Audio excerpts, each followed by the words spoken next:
Yo, it's Trent. Hope everyone's having a good day, good week so far. Happy Wednesday, happy hump day. Woo woo. And we got where it's not even a story today. We're talking about the Bears, baby. We are so back. Now listen, some of you are thinking right now, clicking on this. This dude is delusional. And you're right, I am. Every single year I go through this. If you look at my last Bears video, right? What was I saying? I was saying, I'm done. I'm done having false hope. I'm done thinking, hey, this team is absolute shit. And then we go win the offseason, we go make these big moves, and then all of a sudden, I'm delusional again, right? And I know it happens to other Bears fans.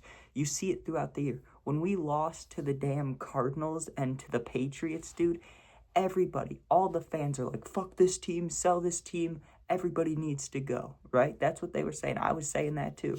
And then now we signed Joe Thuney, we signed Jonah Jackson Jr., and we're about to make an even bigger splash in free agency. I'm sure we'll bring in like Mac or Sweat or something. We'll bring in someone good, whether it's defense or offense, doesn't matter. We'll bring in a couple more guys. So, of course, what does that mean? I'm delusional again. And I'm sure you are too. How could you not be, man? I mean, yes, the Bears have had it rough. As the fans, you know how it goes.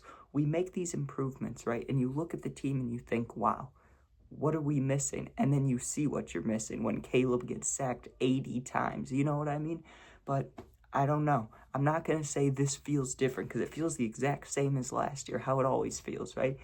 It's you're sad for a while. The season's over. Your team sucks. It's like, damn, bro. Why do I have to be a Bears fan? Like, why couldn't I have been born somewhere else, right? Because that's how I look at it. If you're going to be a team of somewhere you weren't born at, like, fuck that. Unless it was, like, your parents' team or something. You get what I'm saying, though? Like, usually I go by where you live at, or where you were born at, not maybe where you live at currently, but if you're born there, right? So I would be thinking, man, why can't we have another team? But I'm telling you, dude, it's the same thing every year. The season ends, you're sad. A couple months later, you make a few moves, and it's like, we're so back, baby. But I got to tell you something. This is a Ryan Poles thing. Because before Ryan Poles, when we had Ryan Pace and Matt Nagy, we weren't bringing in guys like this. We were losing guys, right? The only guys I can remember bringing in with what's his name? With Ryan Pace is like Robert Quinn. And I know they got Khalil Mack, but like Poles would have never made that trade because it was for like 3 first rounders or 2 first rounders or something. So I don't know, dude. I don't know, but man, Ryan Poles is just he is cooking. I mean, you look at last season, right? And you go, the Bears have 3 receivers that are top tier. Any of them could be 1,000-yard receivers. Then you have a Pro Bowl running back. You have a defense that wasn't towards the end of the season, but if they were healthy and played well, top 10 to top 5 defense. Now, top 5 may be pushing it, right? But the Bears defense, when they're getting the turnovers every week, it is just ruthless. Like, all they need really is one more pass rusher. So if we get like Josh Sweat or Mack or something, completely trust in the team. Because the only Bears problem that there has been recently, the past couple of years, the reason Fields had to leave was what? The offensive line. And the Bears have addressed that 2 guys in 2 days in a row. Now, yesterday, when we got Jonah Jackson, I don't know if his last name's Junior. I don't know if there's a junior in there. But Jonah Jackson, when we got him, right, I'm thinking, this is good, but we're overpaying for a guy that, doesn't have, like, he's already 28. His upside, we've seen the upside. We've also seen the downside, the injury last year, right? It's like, is this really who we want bringing in? It's an upgrade from Matt Pryor, and, like, we don't have Nate Davis anymore, but it's definitely an upgrade from him, right? But then you wake up this morning today, and we sign a guard that's 3 times better than Jonah Jackson. Jonah Jackson's 3 times better than our old right guard. So all of a sudden, the Bears have Darnell Wright, right tackle, right? Then you got Jonah Jackson at right guard. Center needs to be filled still. That's free agency, or we'll see, right? Then at left guard, you got who do we just sign? Joe Thuney, left tackle Braxton Jones. Now listen, the center could be any of the guys that were backups last year. I wouldn't want that though, right? You need to bring in a free agent or draft somebody. That's what I think. That's the final piece, and then they'll be complete. Now, here's another solution. They re-signed Tevin Jenkins, right, who can never stay healthy a full season. I don't want them to, but if that's, the worst case scenario, we're not getting another offensive lineman, bring back Jenkins, keep him at left guard, and put Joe Thuney at center, right? Then the line is just stacked.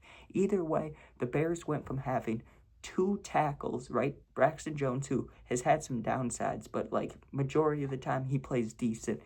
And Darnell Wright, who's a dog, right? You have those two, and then you put some 2 big boys next to him, and then possibly, a good center or a great center.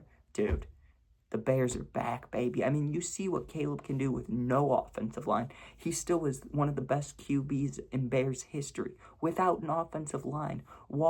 I'm not going to say his receivers were getting hurt. They were playing well, but there were a lot of drop balls. There were a lot of things that were not his fault. He had Eberflus as a coach who couldn't call timeout. He had 4 game-winning drives, and only one of them turned out to be a win, right? I mean, he did it himself. Not all year. He didn't do it like Fields in 2021. You know what I mean? He didn't do it all himself, but still, I'm proud of Caleb. I'm proud of the team. And to be honest with you, I don't see many more holes in the Bears. A couple years ago, right, when we signed TJ Edwards and Tremaine Edmonds that year, so was that 2 years ago or whatever, I knew, I had a feeling, I had a thought, right? I had a thought enter my mind when that happened.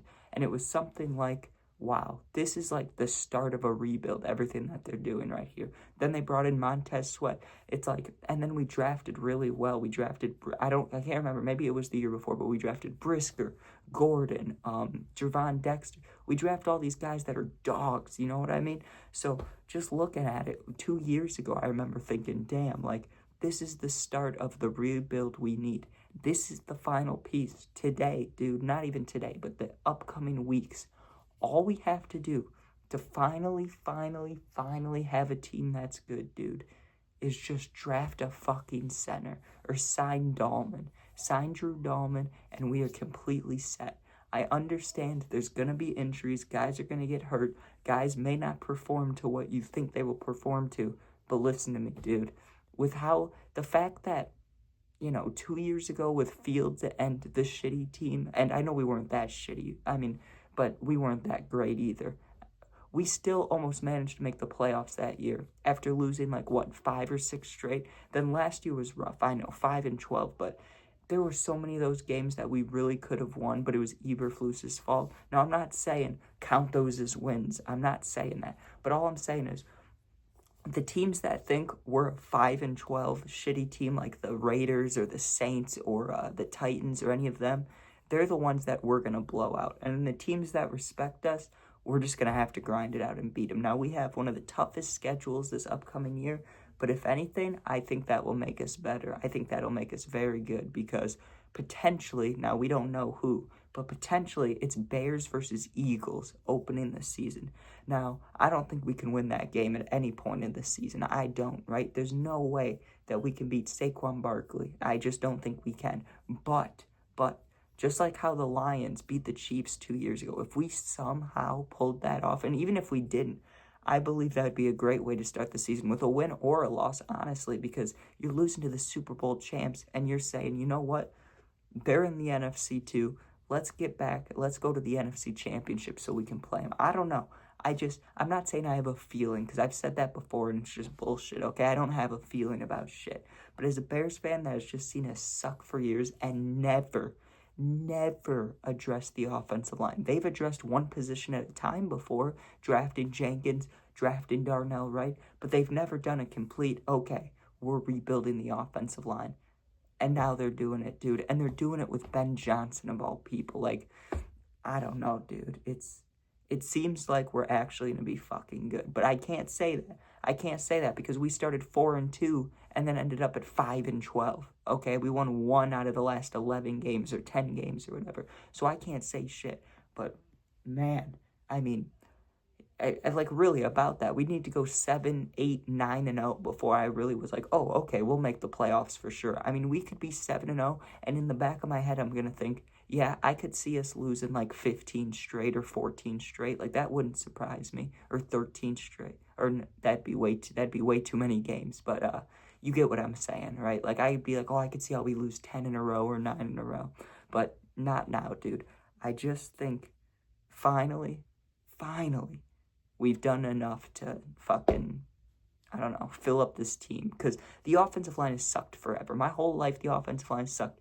The only time it didn't suck was a couple years with Jay Cutler when we had Garza and we had I don't know why I can't remember the other lineman's name, but we had a few good linemen back in the day. But then we had Jay Cutler, so it's like we're not doing shit with that offensive line, you know? But anyways, thanks for watching. Hope you enjoyed. If you're a Bears fan, drop a comment. Let me know what you think about all this. You think we're going to be good? I mean, I don't know, dude. You can see how skeptical I am. Because I could get on here, like I have in the past, and just be like, we're going to be good. We're going to have 10-plus wins. But then I'm just going to end up eating my words. So I'm very cautious here.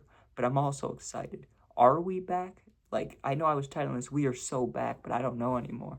Are we back? Question mark? Who knows? But thanks for watching. Peace out. Sub, share, like, comment, all that. Become a member if you want. But I just appreciate you watching. And if you need someone to talk to, my Instagram's linked in the whole bio, my whole channel. Go there, DM me. I'll get back to them in a day or two. Not alone. Be safe. Peace out. Go Bears.